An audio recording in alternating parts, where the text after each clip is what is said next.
What's up guys, Matt back again, and Bandai has announced their April 2025 Ichiban Kuji and its Dragon History 2.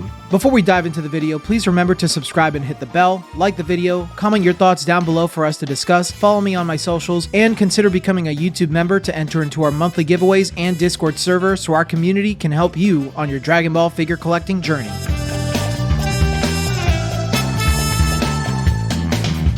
So like always guys, let us break down the figures that are in this set and talk about our initial thoughts on each of the reveals and just a little bit more information on each figure. First of all, I do want to make note, I didn't make a video or a live reaction on the March 2025 Ichiban Kuji, which is Dragon Ball Daima Part 2. It's a follow-up to November's Dragon Ball Daima Ichiban Kuji, so there will be Masterlies figures in that set. We just don't know what they are. There have been leaks on A and B being Goku, one of them possibly an E-moving, and C being possibly an E-moving Vegeta as well.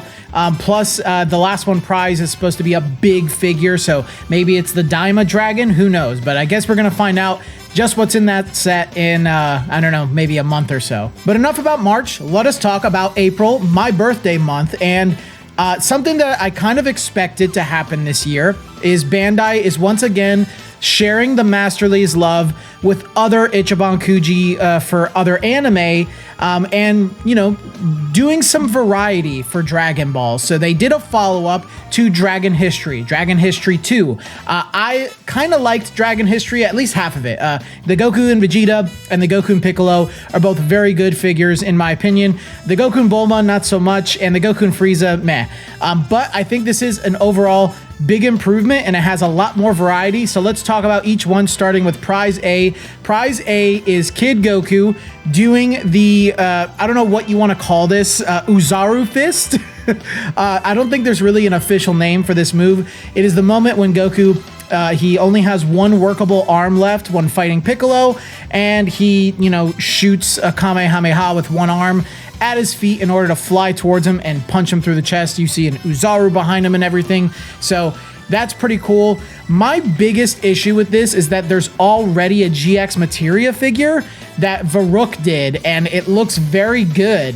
That's the problem. If you're gonna do some of these diorama type of figures, if you're gonna do them, and there's already an existing one in like GX Materia, it's hard to compete because Varuk is just so good at what he does. There are a couple of misses in GX Materia, don't get me wrong, but I think overall a lot of people are gonna skip this one simply because the GX Materia exists. It's gonna be a lot cheaper, it's way easier to find, it's already available, some people already own it. I do think this one's a little closer to the source, where, you know, a lot of his, you know, I think in the GX Materia, one of his arms is like bent, which doesn't make sense because Goku's not supposed to have use of that arm. So I think that part doesn't make sense in that figure. So this is kind of closer. And this one does feature a couple blood spots, but I think the face on the GX Materia might look a little bit better than this one. And maybe even the Uzaru, because I can see a big deviating line in the middle of this Uzaru thing where I didn't see that at all in the GX Materia. So I guess we're gonna just have to wait and see. It's 17 centimeters. People do love Kid Goku, so maybe it'll be a big hit in Japan. But I foresee this getting a big skip here in the West. Moving on is Prize B, which is kind of funny because my most recent video before this one was the my top 10 most desired Masterlies figures from the Pilaf arc, and this was one of them. I wanted a Shenron who looked very close to the original design and art style from Toriyama, and this one kind of fits that for sure. He comes with Oolong. It's the big moment when Oolong says, "Give me a girl's panties!" and he stops Pilaf from making the first wish on the Dragon Balls in the series. So that's pretty awesome. I do love the idea and the look for this. Oolong does not look that great, I will say. You can see like there's some mispainting around the bottom of his teeth there. And I think his overall face just looks kind of weird. But I think that's because he's going to be very small on this statue. That is the one thing that gives me pause on this thing. It's 14 centimeters. So, you know, Revival Moment figures are already a little bit smaller. They're a tad bit bigger than regular Crane figures, but I hope this 14 centimeter mark is just at Shenron's head. Someone in the comments, I think, pointed that out. It could just be to his head, which I hope is the case, because I think that's too small, even for a diorama Shenron figure. So I guess we're gonna see. This is really the only one that I'm a little bit iffy on, while the rest, I am kind of excited for. All right, next up is Prize C, which is an iconic Toriyama illustration of Super Vegeta versus Semi-Perfect Cell. This figure will be 17 centimeters, and if it wasn't apparent already, guys, every figure in this set will be a revival moment, not a MASTERLISE. So yes, this is the first non-MASTERLISE set of 2025.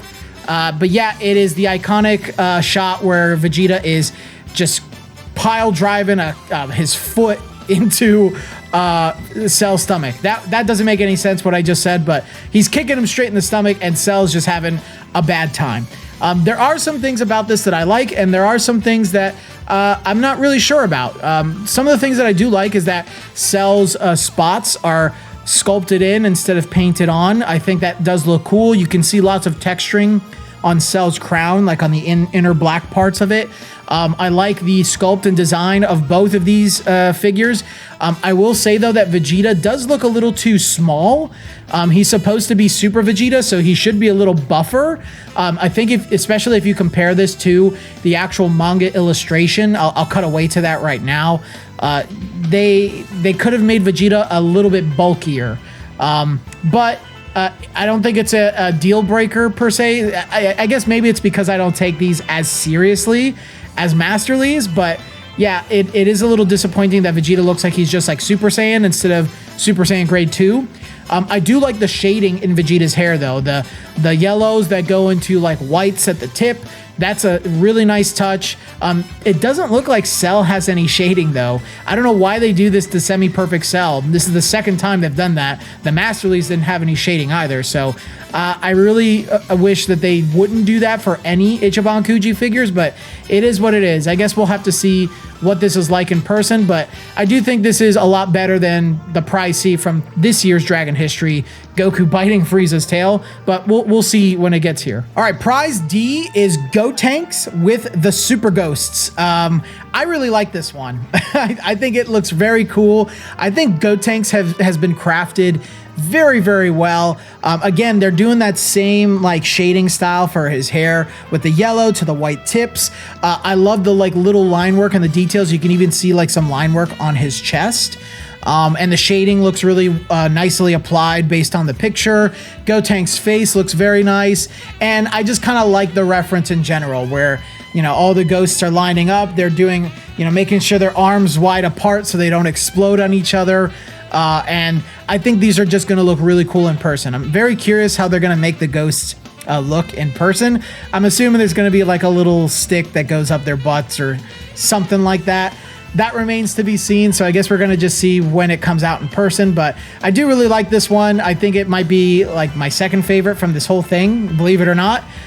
13 centimeters sounds fine. That's where I'm kind of worried about Shenron, because they say 14 centimeters, and if Gotenks is only a centimeter shorter than Shenron, I don't know what's going on there, but I really do like this one. I think it's a great choice. And finally, definitely my favorite in this entire set. It's one of my favorite moments from all of Dragon Ball. It's one of the most heartfelt moments in all of Dragon Ball, and it's Kid Goku with Grandpa Gohan. The moment when Goku realizes who he's fighting. It's his grandpa come back from the dead to face him off against or in Baba's tournament. Really, really nice. I also like the fact that you can see Gohan's face, so there might be a way for you to like take Goku off of his head in order to maybe if you want to display just Gohan. But I really do like the way this looks. It's a very, very cute figure.